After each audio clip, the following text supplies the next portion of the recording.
Hola, bienvenidos a Retorciendo la Historia. El día de hoy vamos a hablar sobre la gripe española, una gripe y una pandemia que dejó más de 50 millones de muertos en cuestión de meses.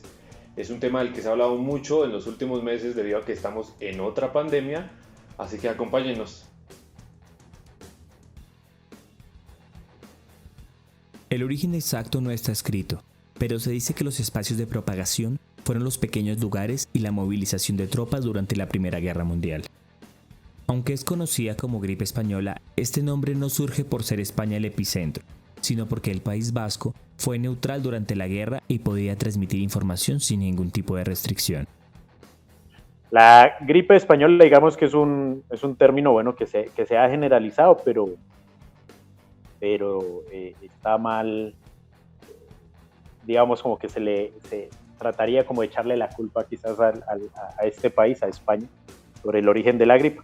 Pero pues en realidad lo que sucedió fue que España en el momento de la Primera Guerra Mundial eh, era un país, digamos, neutro y por lo tanto reportaba sus enfermos por, por, por esta influenza. El 4 de marzo de 1918, un soldado americano se presentó en una base militar llamada Fort Riley en Estados Unidos, reportando síntomas de fiebre y generando horas después que cientos de uniformados se acercaran a la base militar por sintomatología similar. En cuestión de semanas, el virus se extendió por toda la base. En abril del mismo año, el ejército estadounidense desembarcó en el viejo continente portando el virus. Como consecuencia, el país no podía reportar el brote de esta enfermedad en los medios ni de su posible propagación. Para Estados Unidos y otros países que hicieron parte de la Primera Guerra Mundial, las autoridades buscaban mantener la moral de la población alta y no informar de las enfermedades que afectarían a los soldados. Las 13 semanas entre septiembre y diciembre de 1918 resultaron ser las más devastadoras e intensas para esta enfermedad, con el mayor número de muertes. Tras los primeros casos que se presentaron, el virus se extendió por todas las bases militares y luego llegó a la población civil. En octubre, la epidemia llegó a su punto más crítico. La falta de ataúdes para los fallecidos y las funerarias no daban abasto para controlar esta situación. Por ello, parte de las víctimas acabaron en fosas comunes, ya que los funerales individuales resultaron imposibles de realizar. La pandemia de gripa de 1918-19 apareció al final de la Primera Guerra Mundial y para nosotros está muy relacionada con esa guerra mundial. Movió millones de gente joven de todas partes.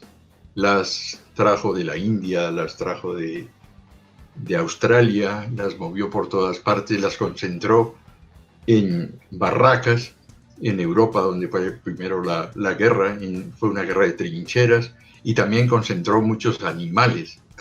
El H1N1, el causante de esa gripa de 1918, es un virus que tiene en su genoma 3 partes. Una es de humano, otra es de marrano y otra es de ave. Y eso fue lo que concentraron. O sea, sin esa concentración de gente que después se dispersó por todo el mundo una vez se acabó la guerra, no hubiera habido tal efecto, ¿no? Más la destrucción y los problemas de hambre y todo que causa. Cuando el brote comenzaba a tomar fuerza, médicos y científicos no sabían cómo luchar contra él.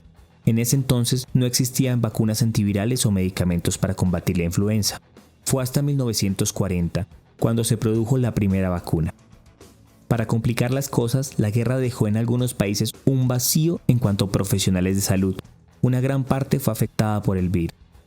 En ciertos lugares, los mandatarios impusieron cuarentena, el uso de máscaras y cerraron lugares de múltiple tránsito. En realidad fue algo catastrófico para los sistemas de salud. Si ahorita, con los avances que tenemos y 100 años después de esta pandemia, tenemos tantas dificultades para enfrentar COVID-19, ¿cierto?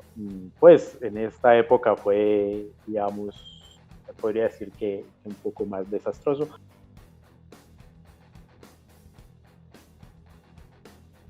En enero de 1919 llegó la última ola de la pandemia. En ese entonces, el virus ya había perdido mucha fuerza y la tasa de mortalidad bajó considerablemente. El impacto de la gripe española no fue algo leve. La alta cifra de muertes acabó con familias enteras. Algunas familias tuvieron que cavar la tumba de sus propios familiares. Aunque el fin de la pandemia se declaró en 1919, no fue hasta 1920 cuando los casos dejaron de surgir. Sin embargo, médicos y científicos quedaron preocupados, pues se dieron cuenta de que si el virus ya había mutado una vez, lo volvería a hacer, pero no había manera de determinar cuándo o dónde iba a surgir. No hay una certeza de cuándo la gripe llegó a Colombia. Se sabe que la bautizaron como el abrazo de Suárez debido al presidente Marco Fidel Suárez, que hacía los ojos ciegos para ese entonces a lo que era la crisis mundial que ya existía.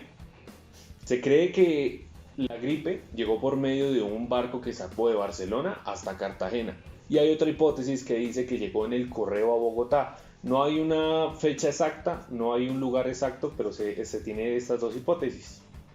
Y llegó a Bogotá, de Bogotá encontramos que por peones carreteros fue traída hasta Tunja, y de Tunja se expandió por todo el departamento, llega al Cocuy casi un mes después de que llega a Tunja, y empieza diciembre y se acaba, dura 2 meses y medio, 3 meses la pandemia.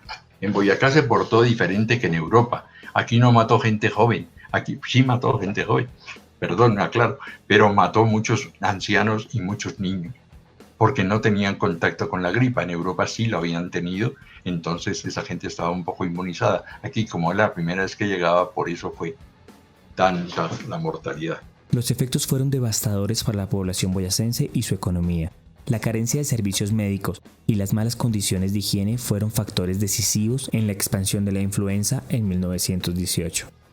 En Tunja, el 25 de octubre de 1918, el medio de comunicación liberal, La Linterna, registró la primera noticia sobre la pandemia de gripe, que según el periódico afectaba a 4.000 de sus 10.680 habitantes.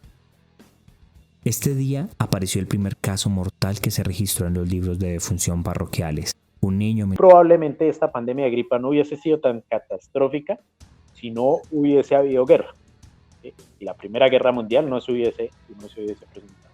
Porque lo que sí se ve es que justamente estas situaciones también de hacinamiento y la cuestión de las trincheras y la población joven que va a la guerra también, eso pudo haber influido, no se hubiesen presentado 50 millones de muertes y la guerra no se hubiese presentado en primer lugar.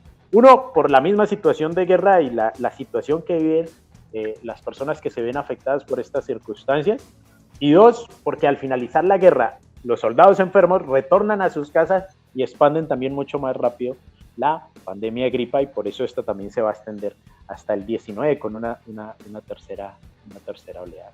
Yo empecé a estudiar la gripa fue por eso, porque ¿qué pasaba? ¿Cómo así que una cosa que mató tanta gente y no había nada escrito en ninguna parte? Ya después, cuando apareció la pandemia de gripa otra vez, ahí sí volvieron a publicar.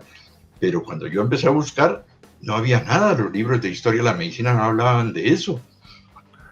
Nadie hablaba de eso. Era una negación absoluta. Eso fue lo que me llevó a mí a investigar la gripa del 18. Bueno, y como fue costumbre, o es costumbre, desde que tengo este libro, vamos a hablar sobre la historia de las civilizaciones contada por Diana Uribe, y esta vez vamos a ver cómo ella relata por fechas qué fue la gripe española. Aquí tenemos 1918. Una epidemia de gripe azota todos los rincones del mundo, causa alrededor de 50 millones de muertos. 100 años después tenemos otra pandemia que no es tan fuerte y esperemos rápido salir de esto. Así que gracias por estar con nosotros, gracias por acompañarnos y nos vemos dentro de 8 días.